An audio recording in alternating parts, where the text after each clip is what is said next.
They say we should have known better than to fall so deep down into this rabbit hole we found. And I was thinking. Hi, this is Nikolai, and you're listening to my dad, Rafal, co-host James Jardine, and featuring Mr. Jim Tiller on the one and only Down the Security Rabbit Hole podcast. Plug in, listen up, and enjoy. Deep into this pool of regrettable situations. Pitch black, think back to the last time that we were happy. All right. Good morning, good afternoon, and good evening. Welcome down the Security Rabbit Hole to yet another edition of the Down the Security Rabbit Hole podcast, the cybersecurity industry's favorite podcast, because everybody wants to be on the show. And today, Seth, it's your turn. So real quick, before we get diving too far, I want to keep saying thanks for everybody that's giving us reviews and likes and follows and whatnot. Keep that up. The way that people learn about this podcast and the way that people get to know that we exist is when you repost us on LinkedIn, help us with the likes and reviews and such on whatever platform you're on, because that circulates and gets us to the top. And I really appreciate it. I know everybody else on this podcast really appreciates it too. But today it's about, once again, about AI. But if you look at the title of this pod and you're like, what are they going to talk about? Well, hi, Seth. Hello. All right, give everybody a little of who you are and what you do, and then we will dive in. Sounds great. Me personally, 25 years in security now. I spent about a decade at the NSA. I spent roughly another decade at Mandiant. Oh, you're one of those. I am one of those. I'm a proud ex-Mandianter. Joined fairly early in that, maybe 50 people or so when I joined. So I got to go on a great journey there. See lots and lots of cool stuff. And then, then I spent a few years at Facebook, supporting what are roughly their business unit level CISOs, and then left to start Embed. And you want me to give a quick rundown on what we do? I would love this. So I'd love to hear about Embed, because you just gave me like the big arc of awesome jobs. Yeah. And the pot of gold you just landed in. I want to hear what that is. Yeah. So at Embed, we're looking to solve a problem that I've actually felt, I've lived through, I've watched, I've kind of helped tinker with folks, and that is security operations. Just watching security operations teams at companies, at MSSPs and MDRs, and just watching the repetitive nature of what it is they do. A decade or so ago, when SOAR hit the market, I was like, this is exactly what we need. I was like, this is totally going to solve these problems.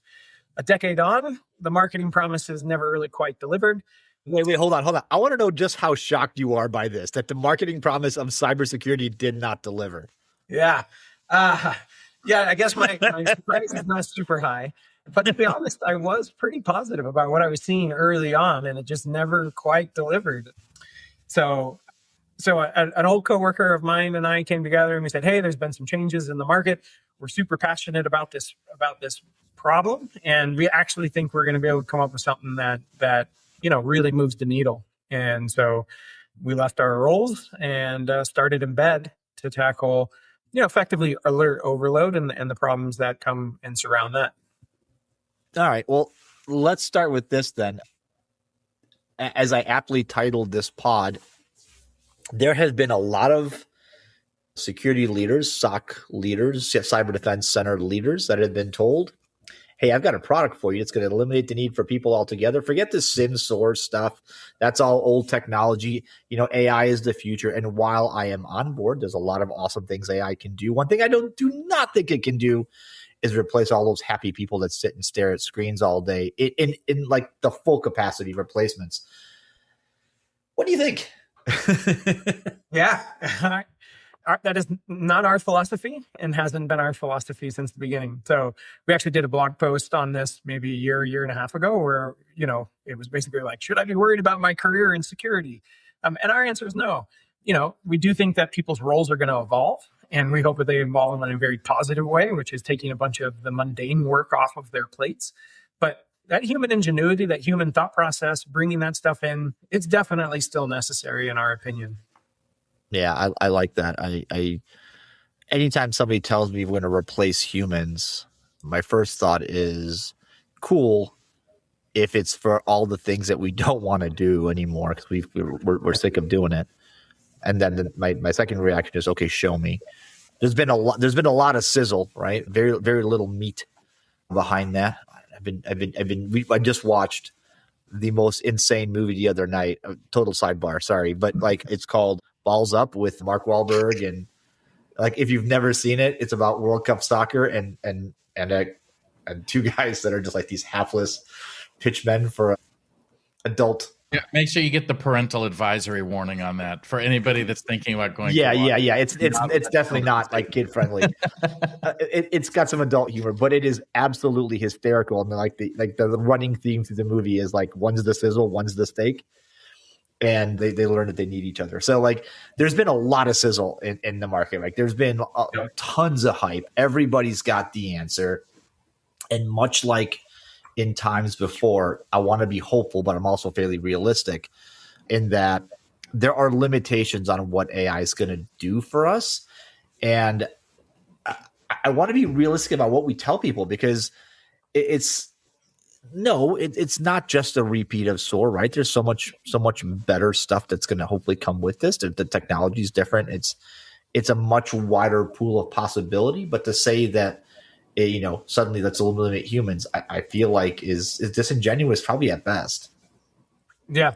I think actually I see this frequently where people are like, oh, we're 99% accurate just across the board blanket statement, right? And, my co-founder Jeff always likes to say, if that was really true, like the problem would be solved and none of us would be sitting here talking about this. Yeah, so, right. If your AI stock vendor is saying they're 99% accurate on anything and 100% of alerts, you can give it like they're feeding it to you. Like that's just not reality. There's a really good line from a really good movie, like 60% of the time it works 100% of the time. Yeah. We could do Anchorman quotes all day long. Listen, I think that I think we talked about this when we were setting this pod up. There's a framework within which I'm starting to really get comfortable. It's like these 5 prongs or maybe 5 metrics that you think about, like as technology evolves for us in the operational sense, right? To make cyber defense, security operations faster. And the two that we initially had a problem with when it was just analysts looking at screens is velocity and volume, right? And as we added more hardware, volume went up, and then we cloud and now AI, velocity shot up, and now they're going up at the same pace.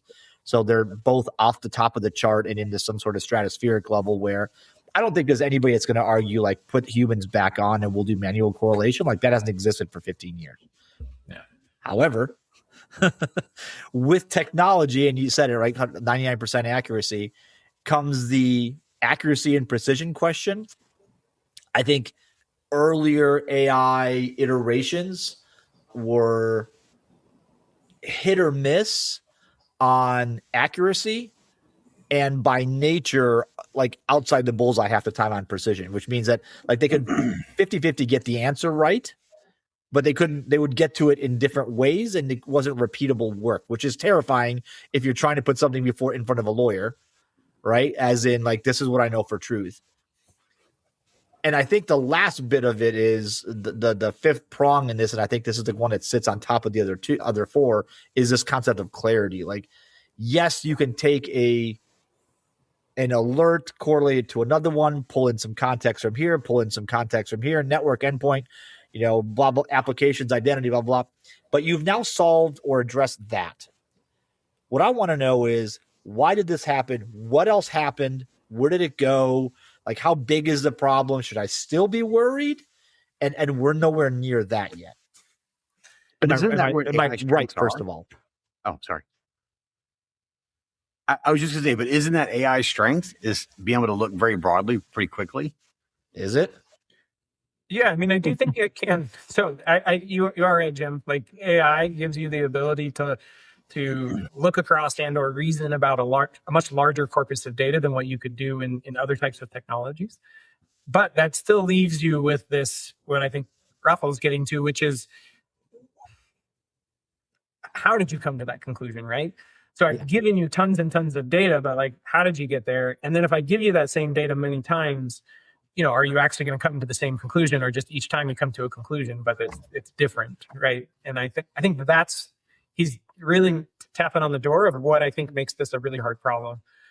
Because I think we can all go out and we can create a prompt and we can toss in an alert into that prompt, and then we can say, please reason about this. And it might come up with something kind of neat, might come up with something cool and something we kind of agree with, kind of don't.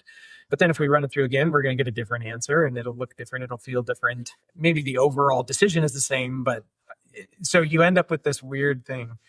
So at Embed, we've come up with the operating principle we've been using since the beginning is like, a lot of people kind of think like trust in a system comes just purely from accuracy. Does it always get the right answer? And I think no, or we think no as a company. And the way that we think about it is trust is accuracy, yes, but it's also consistency and then transparency, right? So not only do you get the right answer, but can you reproduce that right answer? And then are you telling me how you came to that answer? Yeah. And that's critical, in my opinion, to get security people to want to adopt this and trust it.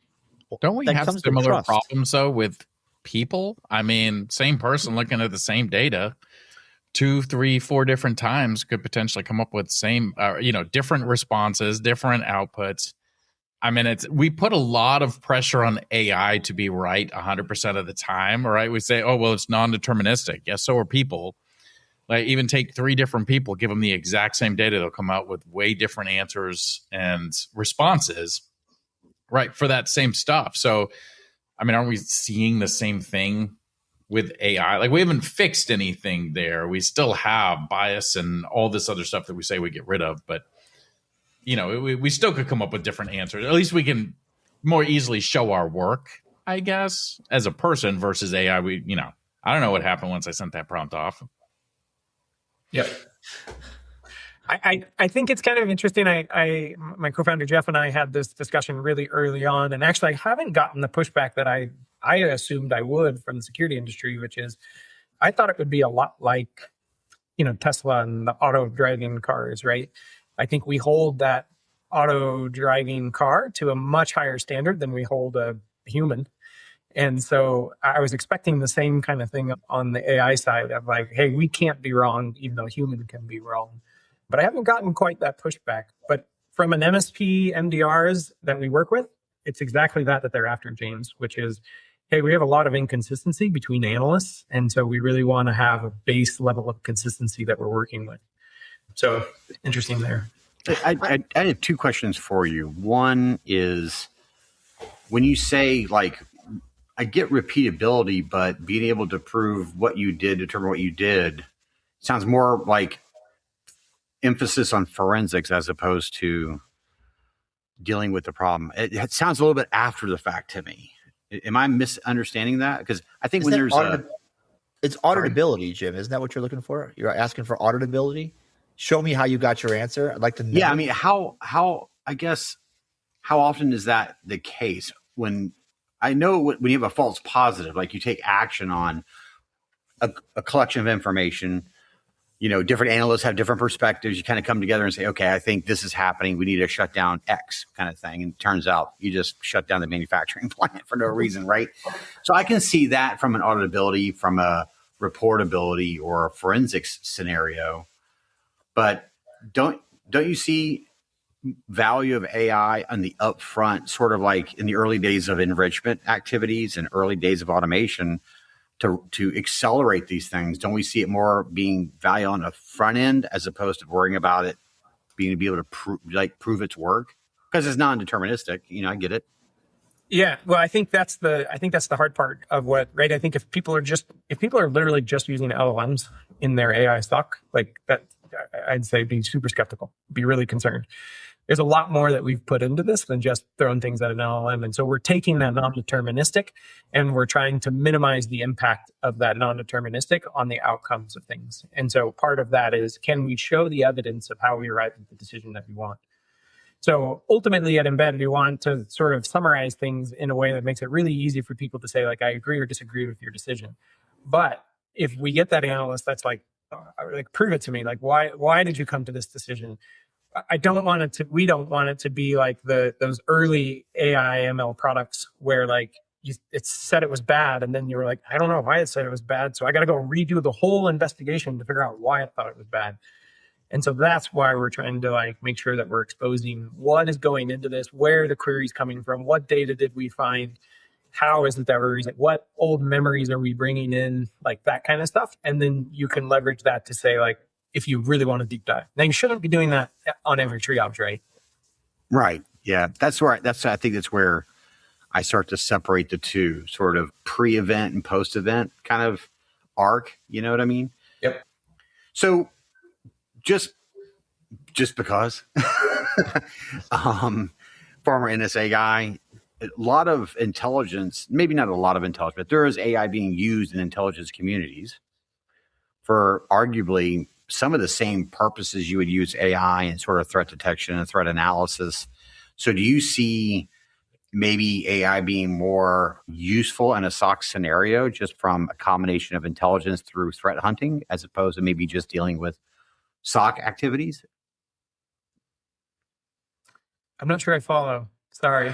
In other words, pre-event, like is like what Raph was talking about earlier, is I want to know all these different things, right? So AI can be good at trying to connect these dots and at least sort of, bring a color up on your dashboard saying, hey, I'm sensing this, kind of like, ooh, and saying, I'm suspecting this activity, and maybe help direct more specific type of investigative activities or that nature. Do you see AI playing a role in that space?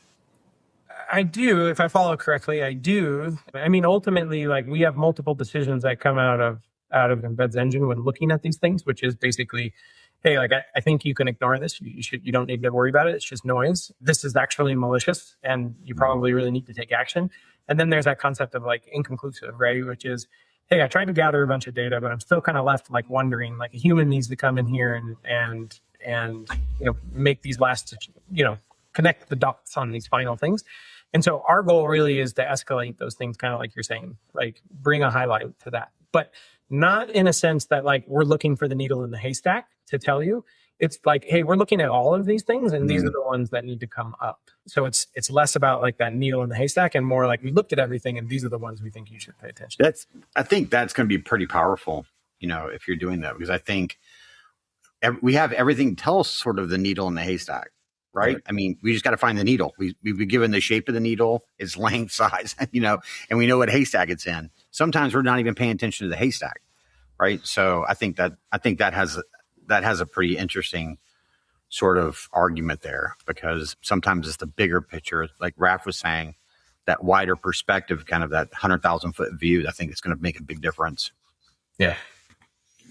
I'm still a little bit, it's not even, the word's not skeptical. What I want to know is, give me the places where this new line of technology is best used, where it's useful, and where like it shouldn't be applied. And I've asked that a bunch of times. I don't really ever get a great answer. And it's not just because, I'm trying to avoid getting the salesperson answer. No offense to salespeople, but you all try to, everybody tries to tell me like, hey, no, it's applicable to everything. It's not, right? So there are certain things non-deterministic platforms like an AI are good at. There are certain things like the agentic conversation becomes very, very narrow AI becomes good at. Seth, where is, in terms of, let's take Jim's line of thinking. Left a bang and right a bang, right? We're talking about SOC, so we're talking about that little narrow time window when we notice it, hopefully before it goes kaboom, and then as it's happening afterwards. What are the where is this type of technology best, and then at what tasks is it the best at? Yeah, it's a good question. That's pretty broad, but it's going to be best at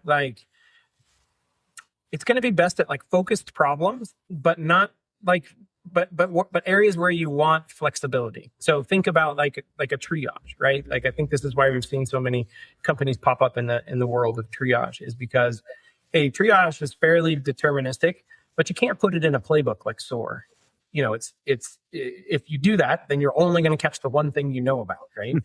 So like you get that creativity of the LLM and the rest of that stuff by giving it the right tools or agents or whatever you want to leverage and use. And then it can pick those things and apply them. And I think that gives you a ton of flexibility within a confined space. Now, where I don't think it's great, at least not yet, in my personal opinion, is spots where you need like real, true creativity, right? So I think back to some of the things like at Mandiant, right? When we had a compromise and it's like, okay, this box is compromised, but now you got to figure out, okay, how did they get on the box? And what did they do while they were on the box? And, we had folks at Mandiant that discovered new persistence mechanisms. The LLM isn't going to find something like that. That's where you really need the human to be in there, finding that, pouring through the stuff and linking those things in that way. Doesn't mean it won't get there. It's just not there today. That's a fantastic example. That is so spot on. You're absolutely right. Yeah, that is.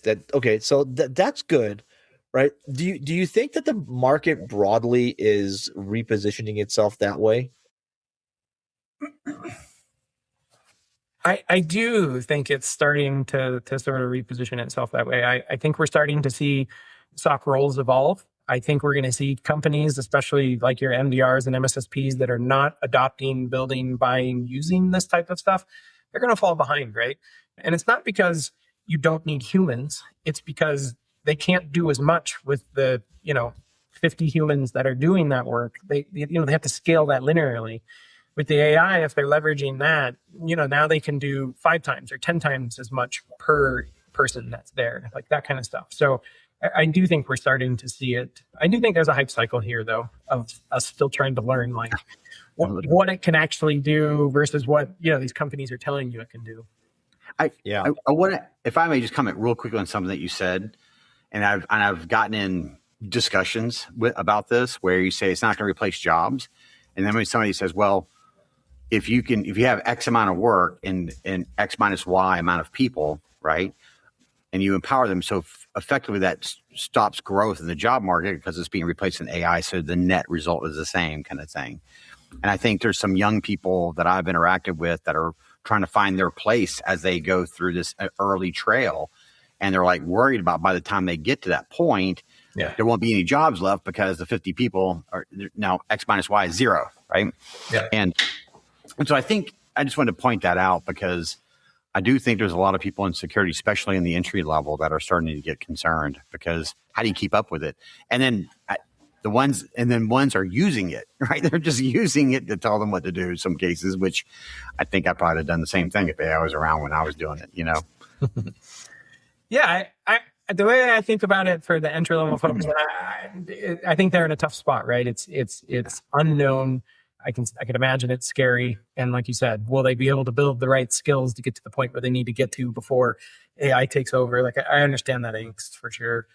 But I don't think if it was like, hey, security is mostly a solved problem and, we're going to do this, there's nothing left to do. No, I think it's just like, Ralph was saying earlier, you're taking these mundane things off of my plate, but the cool stuff is still there. I think the cool stuff is still definitely there. And I think it can really speed people's learning, right? Like I think they can, rather than it taking years to move between these different levels, maybe they can move between those levels in less than a year or half a year or something, right? Because they're able to learn so much from these things. Seth, do you believe, like as some others do, that we're effectively going to be able to eliminate the lower tiers of the SOC? Well, I think it depends on what you define as like the lower tiers of the SOC. I do think there are some pieces and parts that would get eliminated, but I don't think it's like across the board, right? I think tier 1, tier 2, tier 3 is like a way for us to use the language, but it's not all that often, at least most companies where people like squarely just fit in one thing, right? People typically move between the different roles and stuff like that. But I think that we're still going to have to understand what it's doing, right? So like there is still an understanding and a need to understand the triage and why things were triaged and why that means it's good or bad, even if something else was doing it. So I think there's going to be a lot more like probably like rather than the tier one analysts sitting down to triage the alert themselves and pull that IP address out and contextualize it in network tools and do all that kind of stuff. I think what you're going to see is them validating the stuff that the LLMs and that the AI SOC tools and stuff like that have done, right? And so now their role is much more like, okay, well, let me poke around at what it's done to make sure that I agree with it. So they're going to need to understand it to do it. But I'm curious to know, Raph, we talked about this so long ago, the idea of do you build your own SOC or do you outsource it? Does this make it, will we start seeing more people insourcing their SOCs and like, you know what, I'm going to do it myself. I got AI to help me. Like, why would I go pay some other vendor to do this? I mean, it's the cloud thing all over again. I went to cloud. No, I'm bringing it back. I went to managed SOC. Nope, I'm bringing that back. Like if I don't need one of the 5 experts in SOC work to be able to do my stuff, does that change the tone? I'm gonna let you answer this, Seth, because you guys know my opinion on this. So I'm a big fan of MDRs and MSSPs and stuff like that. Like I am a lifelong security person, but I don't think that every company needs to try to find and hire security experts and, you know, keep them happy and employed and the rest of that stuff. So I think there's a lot of value in saying, hey, I'm going to let some other folks take care of this. But I do think there are a number of organizations that have outsourced, not because it's what they want to do, but it's because it's what they have to do for right now. And so I do think for those organizations, this technology does allow them to bring that back in-house and manage it there. So you think that's going to create a trend to pull it back in? I do think for organizations that are outsourcing because they have to, not because they want to. Wow. I think I'm probably on the same plane as Raph on this one. I think it still represents an investment. You have to still get the right people. I think it's going to be very interesting. But I get it when you say if a company didn't want to outsource in the first place, now they have a path to do it internally. I think that Jim and Seth, I think that number is relatively small. The number of companies that had to, I think it's relatively small. I don't think it'll make a significant dent. And if we're talking about the whole, I think what we're going to end up with is, you know, I've said this before. I probably said it 10 years ago, and I'm going to say it tomorrow. The number every day I wake up, there's probably a few less companies that should have their own SOC. It's because no matter how amazing the technology set you and your peers put out into the market, it does not solve the fundamental stuff that's between the ears. And technology is just a piece of it. You need process, you need funding, you need pipelines and pathways, you need process, right? And you're going to have that human. I don't think that anytime before I retire or maybe before they put me in the ground, we're going to replace all security with robots or computers. Yeah. There's just too much that humans do that is unique to us in the ability to have a hunch, a gut feeling, and just, you know, take a chance. And if we're talking about, you know, do we need it? Should it be a manager? And I think that kind of stuff doesn't scale well inside of an organization. It just doesn't. You spend a lot of money as a company to effectively, hopefully, never have to use it. Right? It's like writing a really big insurance check, paying and hoping that it doesn't. But it's not insurance you're buying. You're spinning up a really big team and going, man, I hope they never find anything or end up with having to actually go do that bad day. I think that's my opinion. I'm not advocating for people to bring their SOC in house. I'm just saying a lot of the reason people didn't do that was because I can't go find 50 people qualified to go work my stuff. And if I only need 2 people to do it because AI can do the rest, it becomes much less barrier to spin that up. And look, do you think people are outsourcing development work as much? The CEOs are writing their applications now, right? Like, I mean, we're getting into a world where everybody and their brother and sister are like, well, listen, I can write that production app. We'll get us up and going in no time. Like, no, say goodbye to the SDLC and every other piece that happened. We're just going to create it. We'll spin it up. We'll push it to production. We're good to go. James, I love you to death, but as somebody that lives in AppSec, I know you don't mean a damn thing you just said. No, I mean, people are doing that. Don't catch They're yourself. doing it. People, I guess whether it's a good idea or not. No, it's not a good idea. I'm just saying, like, this is what's happening. Just the same to the point of, I'm not saying it's a good idea to spin up your own SOC. I'm just saying, like, look, if the means are there, why are people not everybody, but some people are going to make that choice. It gives optionality, right? Like, yeah. It's hard to have that optionality. And to be honest, like, not all MSSPs, MDRs are like created equal, right? So a lot of folks that I talk to are like, I feel like my MSSP is just like a turnaround type of thing, right? It sends them a ticket and then they say, I think this is bad, but you got to figure out the rest of it. So then it comes back to them and they got to figure it out, right? And so it's like, it just depends. And that is a different but also very relevant conversation. All right, we're going to end it there. Seth, it's been awesome. Where do people find out more about what you do? Thanks, company. Yeah, you can visit us at embedsecurity.com and cool. Not .ai. Not we own .ai, but we didn't do that one. Thank you. He's bought into AI, but he hasn't bought into AI. That's right. Right. Like, listen, I'll get the domain name, but our main things.com. Thank you. Thanks for being on the show, Seth. It's been great. I'm hoping people go check out what you guys do because it sounds interesting.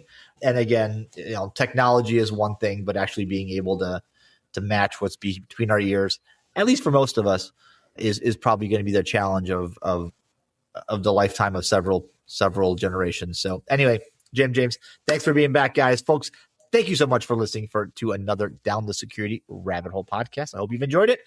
And until next time, we'll see you another time, another place on another Down the Security Rabbit Hole podcast. Ciao. This is Bella. Thanks for listening. Don't forget to leave my dad a review and share this with your friends. Bye.